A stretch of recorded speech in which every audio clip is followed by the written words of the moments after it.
आप सभी को ओम। एक ऐसी स्थिति जो हमारे यहाँ दूर से एक भाई आए हैं उपचार लेने के लिए, जिन्होंने कुछ समय पहले एंटी डिप्रेशन दवाइयाँ ली थी, जिनके काफ़ी साइड इफेक्ट उन्होंने फेस किए। तो कहीं ना कहीं मैं आपको एज एविडेंस के तौर पे बता रहा हूँ कि ये उन्होंने मेडिकली उनका पूरा जो उन्होंने ट्रीटमेंट जहाँ से लिया है, तो लगभग इन्होंने काफ़ी समय तक एंटी डिप्रेशन दवाइयाँ खाने की वजह से काफ़ी सारी उनको चीज़ें साइड इफेक्ट फेस करने पड़े हैं। तो छोटी सी बात जो भी वो अपना बताना चाहेंगे, एक बार थोड़ी सी और बता देंगे। बताइए प्लीज़। कहाँ से आप?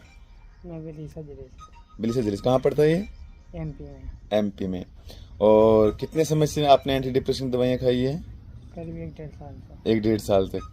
और अभी दवाइयाँ छोड़ने पर आपके साथ क्या स्थिति होती है, कुछ बताएंगे आप थोड़ा सा? मानसिक स्थिति पूरी खराब हो जाती है। मानसिक स्थिति बहुत सारी खराब होती है। खाने सोने या ऐसी कुछ चीज़ों को पता होता है आपको? सारी चीज़ें डिस्टर्ब हो जाती हैं। अच्छा, तो ऐसा जब भी आप दवाइयाँ छोड़े तब ऐसी स्थिति होती है आपके साथ? जी, मुझे नींद नहीं आती रात रात भर। जब दवाइयाँ नहीं लेते हैं तो? जी। तो हमने कई बार दोहरा दिया, कई बार आपको समझाया कि दवाइयाँ समाधान मत ढूंढो। समाधान योग, आध्यात्मिकता, भजन, भाव, भक्ति या ध्यान के साथ अपने जीवन को चलाओ, तो जीवन कहीं ना कहीं एक स्थिति बाद संतुलित हो जाता है। लेकिन हम इनिशिएंट फेज में कोई भी ट्रीटमेंट लेकर के सोचें कि हम ठीक हो जाएं, और वही एक नॉर्मल पर्सन के जीवन की सबसे बड़ी गलती होती है। दवाइयों के जो साइड इफेक्ट होते हैं ऐसे होते हैं कि हमें इनको पिछले 2 दिन में संभालना इतना मुश्किल हो गया कि हम खुद नहीं सोच पा रहे थे कि वह इनको भेजें कि रोकें। अभी तो आज फिर भी थोड़ा ठीक है, क्योंकि रात को उन्होंने दवाई खाई थी नींद की, थोड़ी नींद आई।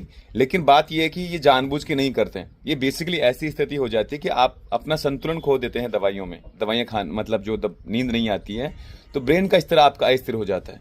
और यही साइड इफेक्ट एक स्थिति बाद ऐसा आता है कि बिना दवाई ना तो आप सो सकते हैं, ना खा सकते हैं, ना चल सकते हैं, ना पी सकते हैं। तो अभी भी इनकी काफ़ी खतरनाक स्थिति। इसलिए आप मैं सबसे कहूँगा कि दवाइयाँ एंटी डिप्रेशन की एक हद में नहीं खानी चाहिए। जब तक आप कंट्रोल कर सको खुद पर, तब तक तो बिल्कुल नहीं।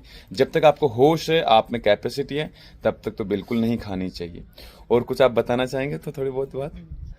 तो अभी थोड़ी सी स्थिति मतलब बोलने लायक नहीं, लेकिन इतना ही कहूँगा, योग पुरुषार्थ करो, ध्यान करो, जीवन शैली को सही करो, ब्रह्मचर्य साधो। इसी में पूर्णता, इसी से जीवन ठीक होगा। नहीं तो पूरी दुनिया के थपेड़े खा करके आखिरी में भी यहीं पर आना पड़ेगा। इसलिए वो गलती मत करो जो इन्होंने की। आप सबके स्वास्थ्य के लिए प्रार्थनाएं। आप सभी को ओम।